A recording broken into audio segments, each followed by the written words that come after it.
அண்ணா சீரியல்ல என்ன நடக்க போகுதுன்னு பார்க்கலாம். வாங்க வீடியோக்குள்ள போலாம். சிவபாலன், முத்துப்பாண்டி, பாக்கியம் 3 பேரும் சண்முகமும் பரணியும் இப்போ வர்றாங்க. நம்ம எல்லாரும் பேசிட்டு இருக்கிறத எக்கர்ட்ட கொண்டு இந்த மனுஷனுக்கும் மதனிக்கும் தெரிஞ்சிடக்கூடாதுங்கிறாங்க பாக்கியம். அத்தைக்கும் அப்பாவுக்கும் நம்ம வந்தது தெரியாதுமா, தெரியாம தானே எந்திரிச்சு வந்திருக்கிறோம்.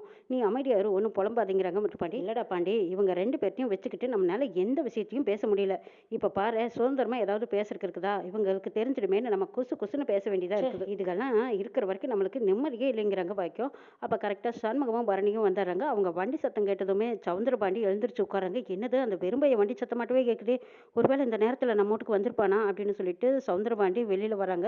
வெளியில் வந்து பார்த்தா இவங்க எல்லாரும் பேசிக்கிட்டு இருக்கிறத பார்த்துட்டு பாண்டியம்மாவை கூப்பிட்றாங்க. அக்கா இங்கே வாவேன், இந்த கும்பலே எல்லாருமே சேர்ந்து ஏதோ ஒரு திட்டம் போட்டுக்கிட்டு இருக்கிறாங்கக்கா, அது என்னன்னு கண்டுபிடிக்கணுங்கிறாங்க. ஐயோ ஆமாலே சவுந்தரம், இந்த நேரத்தில் இவங்கெல்லாம் எதுக்காக நின்றுட்டு இருக்கிறாங்க, அதுவும் அந்த வெறும்பையிலும் பரணியும் எதுக்கு வந்திருக்கிறாங்கன்னு தெரியலையே. டேய் அங்கே அவ்வளோ தூரம் நிற்கிறாங்க, அவங்க பேசுறது நம்மளுக்கு என்னடா கேட்கும், தான் காதை தீட்டி பார்த்தாலும் அவங்க பேசுறதே காது கேட்க மாட்டேங்குதுங்கிறாங்க பாண்டியம்மா. கிட்ட போய் பார்க்கலான்னாலும் கண்டுபிடிச்சிருவாங்க, நம்ம போனோம்னா பேச்சை நிறுத்திக்குவாங்களேக்கா, சரி முடிஞ்ச வரைக்கும் காதை நல்லா ஒட்டிக்கல அப்படின்னு சொல்லிட்டு இருக்கிறாங்க. சவுந்தரபாண்டியும் பாண்டியம்மாவும் கதவை சந்தில் நின்றுக்கிட்டு கேட்டுட்டு இருக்கிறாங்க. சண்முகம், பரணி, வீரா 3 பேர் வந்திருக்கிறாங்கன்னு எஸ்கி காப்பி கொண்டு வந்து கொடுக்குறாங்க. இந்த நேரத்தில் எதுக்கு வயிற்று பிள்ளைக்காரி கண்ணு முழிச்சுக்கிட்டு இருந்து காப்பி போட்டுக்கிட்டு இருக்கிற, ஏன் நீ தூங்க வேண்டியதானுங்கிறாங்க சண்முகம். என்னண்ணே நீ வந்திருக்கிற தெரிஞ்சு நான் காப்பி கொடுக்காம இருப்பேனாங்கிறாங்க. இந்த நேரத்துல எல்லாம் இவ்வளோ காப்பி போட சொல்லணுமாங்கிறாங்க. அது சாமி, உன் தங்கச்சியை நாங்கள்லாம் ஒன்றும் கொடுமைப்படுத்தலப்பா, அவளா உனக்காக காப்பி போட்டு எடுத்துகிட்டு வந்திருக்கா, நான் ஒன்றும் சொல்லலைங்கிறாங்க பாக்கியம். என்னண்ணே, நான் அந்த வீட்டில் இருக்கும்போது உனக்கெல்லாம் செய்யாமையா இருந்த, காப்பி போடுறதுலேருந்து சமைக்கிறதுலேருந்து எல்லா வேலையும் பார்த்துட்டு தானே இருந்தேன். உங்கள் எல்லாத்துக்கும் காப்பி போட்டு கொடுத்து 80 நாள் ஆச்சுங்கிறாங்க. ஆமாம் இசுக்கி, உன் கையால் காப்பி குடிச்சு எவ்வளோ நாள் ஆச்சு, ரொம்ப நல்லா இருக்குதுங்கிறாங்க வீரா.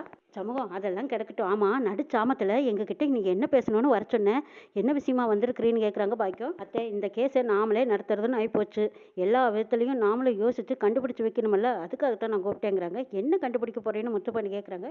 நானும் எனக்கு தெரிஞ்சதையெல்லாம் கொடுத்துட்டோங்கிறாங்க முத்துப்பாண்டி. இங்கே பாரு, உங்ககிட்ட தெரிஞ்சுக்க வேண்டியது ஒன்றும் இல்லை, அங்கே நிற்கிறான் பாரு சிவபாலா, அவங்ககிட்ட தான் நாங்கள் தெரிஞ்சுக்க வந்திருக்கோங்கிறாங்க பாரணி. சிவபாலா, உன்னை அன்னைக்கு கடத்தினானுங்கள்ல, அவங்க முகமெல்லாம் உனக்கு அடையாளம் தெரியுதா, அவனுக்கு எந்த இடத்துல கடத்தினானுங்க, உன்னை எங்கே கொண்டு வச்சிருந்தானுங்க, அவனுங்களை பற்றி உனக்கு ஏதாவது தெரியுமா, அவனுங்களை தேடி கண்டுபிடிச்சு தெரிஞ்சுக்கலாம்னு தான் நான் அவனுங்களை பற்றி பேச வந்திருக்கிறேன்னு சொல்கிறாங்க. அவனுங்களை பற்றி ஏதாவது தெரிஞ்சால் மட்டும்தான் இந்த கேஸை முன்னோக்கி கொண்டு போக முடியும்னு சண்முகம் கேட்குறாங்க.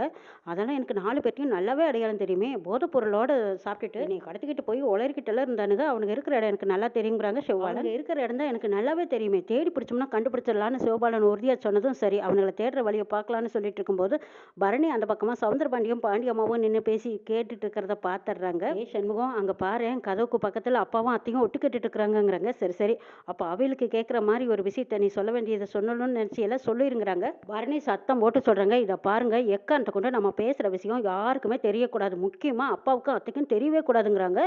இந்த வார்த்தையை கேட்டதும் சவுந்தரபாண்டியும் பாண்டியம்மாவும் திருன்னு பாத்தியாடா, உன் பிள்ளைக்கு என்ன ஒரு கெட்டனம்னு, இந்த பரணிக்கு சரியான கொழுப்பு தான், அவளுக்கு என்ன பேசுறாளுன்னு நல்லா ஒட்டுக்கேல அப்படின்னு பாண்டியம்மா சொல்லுவோம். ஆமா, பரணிக்கு எதுக்கு இந்த கெட்டெண்ணம், ஏதோ திட்டம் போடுறாளுங்க, இது என்னன்னு நம்ம கேட்காம விடக்கூடாதுக்கா அப்படின்னு 2 பேரும் காது கொடுத்து கேட்டுட்டு இருக்கிறாங்க. நாளைக்கு கோர்ட்டுக்கு பெரியத்தாலும் உங்க அப்பாவும் வரவே கூடாதுன்னு சண்முகம் சொல்றாங்க. ஐயோ, அந்த மனுஷனை எப்படி ஐயா வராத தடுத்து நிறுத்துறது, அந்த ஆள் கேட்க மாட்டாருங்கிறாங்க பாக்கியம். அத்தை, என்ன செய்வியே எது செய்வியே தெரியாது, மொத்தத்தில் அந்த சவுந்தரபாண்டி மட்டும் கோர்ட்டுக்கு வந்துடக்கூடாதுங்கிறாங்க. இந்த பக்கம் சிவபாலன் அது எப்படி அப்படின்னு சொல்லிட்டு இருக்கும்போது கஞ்சாடை பண்ணுறாங்க சண்முகம். கஞ்சாடையை கண்டதும் அப்படியே சிவபாலன் திரும்பி பார்க்குறாங்க. அடடா, இந்த 2 இப்படி தான் ஒட்டு கேட்டுட்டு இருக்குதா, அதுதான் மச்சான் அப்படி சொல்லியிருக்காரு, சரி இதுக்கேற்ற மாதிரி நாமளும் ஆக்டிங் பண்ணலாம் அப்படின்ட்டு முத்துப்பாண்டிக்கும் தெரியல. அப்போ முத்துப்பாண்டிக்கிட்டையும் கஞ்சாடை பண்ணும்போது அவரும் புரிஞ்சுக்கிட்டாரு, அப்பாவும் அத்தையும் வராமல் இருக்க நான் ஒரு வழி பண்ணிக்கிறேன் அப்படின்னு முத்துப்பாண்டியும் சிவபாலனும் சொல்கிறாங்க. இதை கேட்டதும் சண்முகம், பரணி 2 பேரும் சரி சரி, நம்ம பேச வேண்டிய விஷயத்தை பேசியாச்சு, பேச வந்த விஷயத்தையெல்லாம் பேசியாச்சு, நம்ம கிளம்பலான்னு சண்முகம், பரணி, வீரா 3 பேரும் கிளம்பி போகிறாங்க.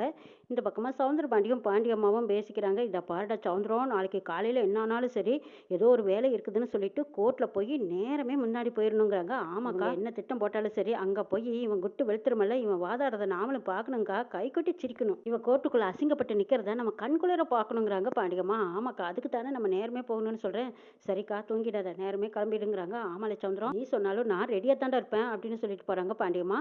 சவுந்தரபாண்டி உடனே அந்த பக்கம் வைஜெயந்திக்கு ஃபோன் பண்ணுறாங்க. வைஜெயந்தி தூக்கம் இல்லாமல் தடுமாறிக்கிட்டு இருக்காங்க. அப்போ சவுந்தரபாண்டி எதுக்கு இந்த நேரத்தில் ஃபோன் பண்ணியிருக்கிறாருன்னு ஃபோன் எடுத்து பேசுகிறாங்க. என்ன சவுந்தரபாண்டி, எதுக்கு இந்த நேரத்தில் கூப்பிட்டுருக்கிறீங்க? மேடம், நீங்கள் ஒன்றும் தப்பாக நினச்சிக்காதீங்க, நான் உங்ககிட்ட ஒரு முக்கியமான விஷயத்த சொல்கிறதுக்கு தான் கூப்பிட்டேங்கிறாங்க அப்படிங்கிறாங்க. நீங்கள் நல்லா கவலை இல்லாமல் தூங்கிட்டு இருக்கிறீங்களோன்னு நினச்சி தான் மேடம் கூப்பிட்டேன்.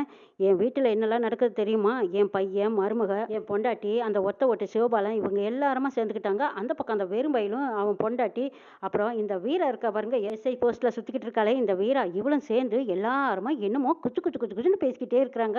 ஆனால் அது என்னன்னு தான் என் காதில் விழல மேடம்ங்கிறாங்க. எது இந்த நேரத்தில் கும்பலாக நின்று பேசிகிட்டு இருந்தாங்களா? ஆமாம், அவங்க என்ன பேசுனாங்கன்னு உங்களுக்கு கேட்கலையாங்கிறாங்க. ஐயோ, அனாவசியமாக நான் யார் விஷயத்துலையும் மூக்கு நுழைக்க மாட்டேன் மேடம். இன்னமும் ஒரு விஷயத்தில் திட்டம் போடுறாங்க, அது மட்டும்தான் எனக்கு தெரியும். ஏதோ குசு குசு குசுன்னு பேசுனதுனால என் காதுலையும் விழல மேடம் அப்படின்னு சொல்கிறாங்க. அப்போ அவங்க இந்த நேரத்தில் கூப்பிட்டு வச்சு பேசுகிறாங்கன்னா அது இப்போ கோர்ட்டில் நான் ஏதோ பெரிய சம்பவம் பண்ண போகிறாங்கன்னு தானே அர்த்தங்கிறாங்க. அடே அப்பா, போலீஸ்காரம்மானா சும்மாவா? உடனே டக்குன்னு பாயிண்ட் கண்டுபிடிச்சிட்டிங்களேங்கிறாங்க சவுந்தரபாண்டி. இப்போ நீங்கள் என்ன பண்ணுறதா ஐடியாவில் இருக்கிறீங்கன்னு கேட்குறாங்க சவுந்தரபாண்டி. அதெல்லாம் உங்ககிட்ட சொல்ல வேண்டியதில்லை, முக்கியமான விஷயம், இந்த தகவலை நீங்கள் சொன்னதுக்கு ரொம்ப தேங்க்ஸ் அப்படின்னு சொல்லிட்டு மூஞ்சில் அடிச்ச மாதிரி ஃபோனை கட் பண்ணிடுறாங்க. அடப்பாவை, இந்த அம்மாவுக்கு புத்தியை காட்டிடுச்சு பாருன்ட்டு சவுந்தரபாண்டியும் இந்த அம்மா என்ன திட்டம் போடும் அப்படின்னு அவர் ஒரு பக்கம் யோசிச்சுட்டு இருக்காங்க. இந்த விஷயத்தை பற்றி யாருக்கிட்ட கேட்கலாம்னு யோசிச்சுட்டு இருக்காங்க வைஜெயந்தி. இதுக்கு சரியான நாள் வீரா தான். வீரா கிட்ட விசாரிச்சா உண்மை தெரிஞ்சிடும்னு நினச்சிக்கிட்டு வீராவுக்கு ஃபோன் பண்ணுறாங்க வைஜெயந்தி. வீரா ஃபோன் நம்பரை பார்த்ததும் இந்த மேடம் எதுக்கு இப்போ கூப்பிடுறாங்க? ஓஹோ, அதுக்குள்ளே தகவல் போயிட்டுதா? சரி, எதா கேட்க போகிறாங்கன்னு பார்க்கலான்ட்டு ஃபோன் அட்டன் பண்ணுறாங்க. வீரா யாருங்கன்னு கேட்குறாங்க. நான் வைஜெயந்தி பேசுகிறேங்கிறாங்க. எந்த வைஜெயந்தி? தூங்குற நேரத்தில் இப்படி டிஸ்டர்ப் பண்ணுறியோ, உனக்கெல்லாம் அறிவே இல்லையா அப்படின்னு கேட்குறாங்க வீரா. இதை கேட்டதும் வீரா, யாருன்னு நினச்சேன், நான் ஏஎஸ்பி மேடம் பேசுகிறேன் வைஜெயந்தியா அப்படிங்கிறாங்க. அடடா மேடம், நீங்களா? தெரியாமல் கூப்பிட்டேன் மேடம், தூக்க கலக்கத்தில் நம்பர் கூட நான் சரியாக பார்க்கலிங்கிறாங்க. அதெல்லாம் இருக்கட்டும், இந்த நேரத்தில் எதுக்கு உங்கள் மாமா வீட்டுக்கு போனீங்கன்னு கேட்குறாங்க. எந்த மாமான்னு கேட்குறாங்க வீரா. உங்கள் மாமா சவுந்தரபாண்டி. என்ன திமிரு பாரு, தெரியாத மாதிரி கேட்குறா அப்படின்னு நினச்சிக்கிட்டு வைஜெயந்தி கேட்டுட்டு இருக்கிறாங்க. அப்போ நாங்கள் போன விஷயம் தெரிஞ்சு தான் கேட்குறீங்களா? உங்களை நல்லா தூங்க விடாமல் சுத்தப்பட போகிறோம் பாருன்னு நினச்சிக்கிட்டு வீரா சொல்கிறாங்க. அது ஒன்றும் இல்லை மேடம், எங்கள் மாமா எங்கள் அத்தையை போட்டு அதுவும் இந்த வயசில் அடி அடின்னு அடிச்சு போட்டார். அதை கேட்கறதுக்காகத்தான் எங்கள் அண்ணனும் மதனையும் போனாங்க, நானும் கூட போனேன். வேறொரு காரணம் இல்லைன்னு சொல்லி சமாளிக்கிறாங்க வீரா.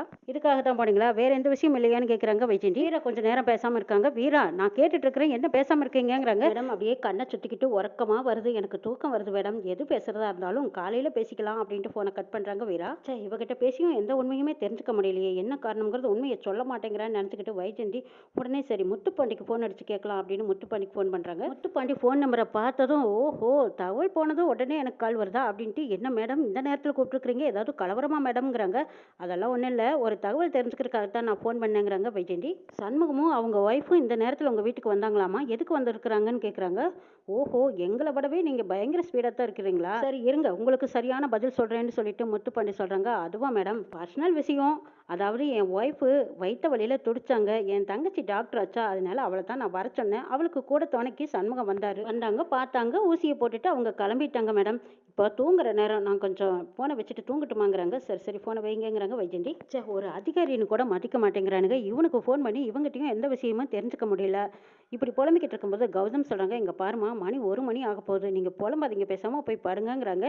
டேய், என்னமோ நடக்குதுன்னு, நம்மளை சுற்றி நடந்துட்டு இருக்குதுன்னு எனக்கு என் முழு மனசு சொல்லிக்கிட்டே இருக்குது. அது என்னன்னு தெரிஞ்சுக்காம எனக்கு எப்படிடா தூக்கம் வரும்?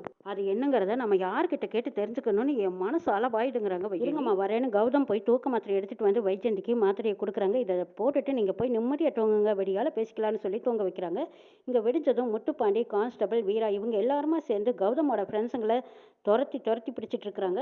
3 பேர்த்துல ஒரு ஆளை வீராவை பிடிக்க சொல்லிடுறாங்க முத்துப்பாண்டி ஒருத்தரை துரத்திக்கிட்டு போகிறாங்க. பின்னாடியே ஏட்டையாவும் துரத்திக்கிட்டு போகிறாங்க. இந்த பக்கம் வீரா துரத்திக்கிட்டு போனால் காருக்கு பின்னாடி போய் மறைஞ்சு ஒளிச்சு கொண்டுக்கிறாங்க. அப்போ வீரா எங்கே போயிருப்பான், இந்த வழியை தானே ஒடியாந்தா அப்படின்னு நின்று பார்த்துட்டு இருக்கும்போது அங்கே சிவபாலன் வராரு. சிவபாலன் வந்தது, என்ன வீரா ஓடி வந்த கலப்பில் இருப்பே போல இருக்கு, இந்த ஜில்லுன்னு ஒரு காதல், ஜில்லுன்னு ஒரு சோடா குடிச்சிட்டு தெம்பா துரத்துங்க மேடம்னு சொல்லி சோடாவை கொடுக்குறாங்க சிவபாலன். டேய், கண்ட நேரத்தில் வந்து ரொமான்ஸ் பண்ணாத, போட அந்த பக்கம் அப்படின்னு வீரா சொல்லிட்டு இருக்கும்போது அந்த ஒளிஞ்சிருந்த அந்த நபர் எழுந்திரிச்சு ஓட ஆரம்பிக்கிறாங்க. அவங்கள பார்த்ததும் வீரா, சே, உங்ககிட்ட பேசிட்டு இருந்து இப்போ பாரு அவனை விட்டு அடிச்சிருப்பேன் அப்படின்னு சொல்கிறாங்க. ஓடுங்க ஓடுங்க, வேகமாக ஓடுங்க அப்படின்னு சிவபாலன் சொல்லவும் வீரம் இன்னும் வேகமாக போயிருந்ததும் அந்த ஆளை பிடிச்சி பலர்னு அரைஞ்சு கைப்பிடியாக பிடிச்சிட்டு வந்துடுறாங்க. முத்துப்பாண்டி துரத்திக்கிட்டு போன ஆளையும் பிடிச்சிட்டு வந்துடுறாங்க. இந்த பக்கம் ஏட்டையாவும் அவங்க ஆளை பிடிச்சிடுறாங்க. கோர்ட்டு வாசலில் உடன்கூடி அதுக்கு நடந்துக்கிட்டே இருக்காங்க. அப்போ வெட்டிக்கிளை கேட்குறாங்க, என்னன்னு எதுக்கு இப்படி நடந்துட்டு இருக்கிற, போற வர்ற வந்து வாட்ச் பார்க்குறேன், என்ன சுணுக்குன்னு கேட்குறாங்க வெட்டிக்கிளை. ஏண்டா முதல் நாள் நம்ம சண்முகம் வாதாட போகிறான், எனக்குன்னா பதட்டமாக இருக்காதாங்கிறாங்க உடன்கூடி. இவ்வளோ நேரம் ஆகியும் சண்முகத்தை காணவேன்னு தான் எதிர்பார்த்துக்கிட்டு இருக்கிறேங்கிறாங்க. ஓஹோ, இப்போ அண்ணன் வந்தால் மட்டும் நீங்கள் லா பாயிண்ட் எடுத்து கொடுத்து அண்ணனை ஜெயிக்க வைக்க போகிறீங்களா? அதெல்லாம் அண்ணன் பார்த்துக்குவார், விடுங்கன்னுங்கிறாங்க வெட்டிக்கிளி. சண்முகமும் பரணியும் வராங்க. அவங்கள பார்த்ததும் அடடே, என்ன சண்முகம், உன்னை பார்த்தா இப்போ எப்படி இருக்குது தெரியுமா, வக்கீல் மாதிரியே இருக்கிறீங்கிறாங்க. இதை பாருங்கண்ணே, வக்கீல் மாதிரி தானே தவிர வக்கீல் அவெல்லாம் கிடையாது, நீங்கள் ஒன்றும் ரொம்ப ஓவராக சீன் போடாதீங்கிறாங்க பரணி. அடப்போமா கோர்ட்டில் வாதாடுற எல்லாருமே வக்கீல் தான், அப்போ நம்ம சண்முகமும் வக்கீல் தான்ங்கிறாங்க. உடனடி கோட்டையும் கவனையும் கொண்டு வந்து கொடுக்குறாங்க. அதை பார்த்த சண்முகம், இது என்னது நைட்டி மாதிரி இருக்குது, இது எப்படி நான் போடுவேங்கிறாங்க. இதை பாரு, இதெல்லாம் வக்கீலுக்கு படித்தவங்க மட்டும்தான் போடணும், நீ எல்லாம் போடக்கூடாதுங்கிறாங்க பரணி. சண்முகம் இந்த கவனை போடவே கூடாது, அதெல்லாம் பெரிய தப்புன்னு பரணி அதை போடவே கூடாதுன்னு சொல்லிடுறாங்க. நம்மளுக்கு முக்கியமாக கேஸில் செய்கிற பாயிண்ட் தான் முக்கியம், இந்த ட்ரெஸ்ஸு கிடையாதுன்னு சொன்னதுக்கு அப்புறம் சரின்ட்டு விட்டுறாங்க. இந்த பக்கம் பாக்கியா வந்து, டே சண்முகம், உனக்கு இந்த ட்ரெஸ்ஸில் பார்க்கும்போது என் கண்ணே பற்றும் போல இருக்குன்னு சொல்லி ஆராத்தி எடுக்கிறாங்க. வைஜெயந்தியும் கௌதமும் வர்றாங்க. பார்ட்டியா அருமையான சகுனமா இருக்குல்ல மேடம், அவங்க பையனை வந்துட்டு இருக்கிறாங்கிறாங்க. அடா ஆமா, தகவல் தெரிஞ்சதும் வந்துட்டாங்க அப்படின்னு எதிர்பார்த்துட்டு இருக்காங்க. வைஜெயந்தி வந்ததும், என்னது எல்லாரும் வந்து நிற்கிறீங்க, ஆனா வீராவையும் முத்துப்பாண்டியும் காணுமேங்கிறாங்க. எங்க உன் புருஷன் அப்படின்னு வைஜெயந்தி அதிகாரமா கேட்குறாங்க. மேடம் அதுவா, என் புருஷன் வேட்டைக்கு போயிருக்காருங்கிறாங்க. எது வேட்டைக்கா? வேட்டையாடுறது தப்புன்னு உன் புருஷனுக்கு தெரியாதாங்கிறாங்க. அது என்னமோ அதெல்லாம் எனக்கு தெரியாது, என்கிட்ட என் மாமா அப்படிதான் சொல்லிட்டு போனாருங்க மேடம்ங்கிறாங்க. எஸ்கே, உன் புருஷன் மேலே மேலே தப்பு பண்ணிக்கிட்டு தான் போறாரு, எல்லாத்துக்கும் சேர்ந்து அனுபவிக்கிட்டு தான் போறீங்கன்னு சொல்றாங்க வைஜெயந்தி. மேடம் நாங்கள் எல்லாரும் உள்ளே போயிட்டு வந்ததுக்கப்புறம் வெளியில் வந்து சந்தோஷத்தை அனுபவிக்க போகிறோம், ஆனால் நீங்கள் உள்ளே போனீங்கன்னா தான் என்ன அனுபவிக்க போகிறீங்கன்னு உங்களுக்கு தெரிய போகுதுங்கிறாங்க. வைஜெயந்தி முறைச்சிட்டு வெடிக்கு வெடிக்குன்னு போகிறாங்க. ஆமாம், இந்த பார்வைக்கு ஒன்றும் குறைச்சல் இல்லை இவளுக்கு, ஆளை பாரு ஆளை, அதிகாரம் அவன் கையில் இருந்தால் என்ன வேணாலும் எடுத்து பேசுவாளான்னு வைகுண்டம் திட்டுறாங்க. வைஜெயந்தியும் கௌதமும் போய் சிவனாண்டி வக்கீல பார்க்குறாங்க. சண்முகம் ஜெயிச்சிருவானோன்னு பயமா இருக்குதுன்னு போய் சொல்றாங்க. அப்போ சிவனாண்டிக்கு கோவம் வருது. என்ன மேடம் பேசிட்டு இருக்கீங்க, அந்த பொடி பையன் சண்முகத்தை பார்த்து நான் பயப்படுறதா? கோர்ட்டு வாசல்ல நின்று என்னை பற்றி எல்லாத்துக்கிட்டையும் கேட்டு பாருங்க சார், நான் சொல்ல வந்த விஷயத்த நீங்க சரியா கவனிக்கல, நம்ம முதுகுக்கு பின்னாடி அவன் ஏதோ ஒரு பெரிய பிளான் போடுறான் அப்படின்னு சொல்லி. வைஜெயந்தி, இதை பாருங்க மேடம், அவனை பற்றி என்கிட்ட பெருமையா பேசாதீங்க, உங்களுக்கு வேணா அவனை பார்த்து பயமா இருக்கலாம், ஆனா நான் அவனை கண்டெல்லாம் பயப்படணுங்கிற அவசியம் இல்லைங்கிறாங்க சிவனாண்டி. கோர்ட்டுக்குள்ள நான் தான் சிங்கம், என்னையே ஆர்கியூ பண்ணி அவன் ஜெயிச்சிருவானு என்ன, நீங்க என்னை இன்சல்ட் பண்ற மாதிரி பேசுறீங்களே, உங்க மனசாட்சியை உறுத்தலையான்னு சிவனாண்டி கேட்குறாங்க. ஐயோ சிவனாண்டி, நான் சொல்றதை நீங்க கொஞ்சம் கேளுங்க. சண்முகம் முத்துப்பாண்டியை போய் சாமத்துல பார்த்து ஏதோ டிஸ்கஸ் பண்ணியிருக்கான் அப்படிங்கிறாங்க. இங்க பாருங்க, இந்திய ஜனாதிபதி கிட்டயே போய் அவன் டிஸ்கஸ் பண்ணட்டுமே, அதை பற்றி எனக்கு என்ன கவலை. நான் சிவனாண்டி இது வரைக்கும் எந்த கேஸ்லயுமே தோத்து போகாத ஒரு சிங்கம், தெரியுமா உங்களுக்கு? எனக்கு முன்னாடி படிப்பறிவே இல்லாதவ எனக்கு முன்னாடி வந்து வாதாட போறவனை பத்தி புகழ்ந்துகிட்டு இருக்கிறீங்களா, இதெல்லாம் எனக்கு பிடிக்காதுன்னு சொல்லிக்கிட்டு இருக்காங்க சிவனாண்டி. இந்த பக்கம் பார்த்தா முத்துப்பாண்டி கௌதமோட ஃப்ரெண்டை தட்டி பிடிச்சிடுறாங்க. அவனும் கிடைச்ச கொஞ்சம் கேப்ல அவன் கையில இருந்த ஃபோன் மூலமா கௌதமுக்கு ஃபோன் பண்ணிக்கிட்டே இருக்காங்க. இங்க சிவனாண்டிக்கு முன்னாடி உட்காந்துருக்காரு கௌதம். கௌதம் ஃபோன் அடிச்சதுமே சிவனாண்டிக்கு கோவம் வருது. என்ன சார், ஒரு வக்கீல் கிட்ட பேசும்போது ஃபோனெல்லாம் ஆஃப் பண்ணி வைக்க மாட்டீங்களா, அப்படி இல்லைனா சைலண்ட்லயாவது போட்டு வைக்கணும்னு திட்டுறாங்க. டேய் கௌதம், அவரே டென்ஷனா இருக்காரு, முதல்ல ஃபோன் ஆஃப் பண்ணுங்கிறாங்க. கௌதம் ஃபோனை ஆஃப் பண்ணி வச்சிருக்காங்க. இதை பாருங்க, சட்ட ஒழுங்கை மட்டும் நீங்க பாருங்க, வாதாடுற விஷயத்தையெல்லாம் என் பொறுப்பில் விட்டுருங்க, நான் பார்த்துக்கிறேங்கிறாங்க சிவனாண்டி. போயும் பொட்டலம் கட்டுறவன் எனக்கு எதிராக வந்து வாதாடுறதே எனக்கு பெரிய அவமானமா இருக்கு, இதில் வேற அவனுக்கு முன்னாடி என்னை எச்சரிக்கையாக இருக்க சொல்லிடுறீங்களா? மேடம் நீங்கள் போய் உங்கள் வேலை என்னமோ அதை மட்டும் பாருங்க, இந்த கேஸை எப்படி திசை திருப்பணும், எப்படியெல்லாம் நான் வாதாடணுங்கிறது எனக்கு தெரியும், நீங்கள் சொல்லிக் கொடுக்க வேண்டாம், நீங்கள் உங்கள் வேலை என்னமோ அதை மட்டும் போய் பாருங்கன்னு சிவனாண்டி சொன்னதுக்கப்புறம் வைஜெயந்திக்கு அதுக்கு மேலே பயமாக இருக்கு. ஐயோ, நம்ம சொல்கிறதையே இவர் காது கொடுத்து கேட்க மாட்டேங்கிறாரு, நிச்சயமாக இது ஏதோ மைனஸ் ஆகிற மாதிரி தான் தெரியுது, தெரியாதனமாக இந்த கேஸை இவர்கிட்ட கொண்டு வந்து ஒப்படைச்சது தப்போன்னு நினைக்கிறாங்க வைஜெயந்தி. சண்முகத்தோட பலம் கூடிக்கிட்டே இருக்கு, வைஜெயந்தியோட பலவீனம் இறங்கிட்டே இருக்கு. என்ன நடக்குதுன்னு நாளை பார்க்கலாம்.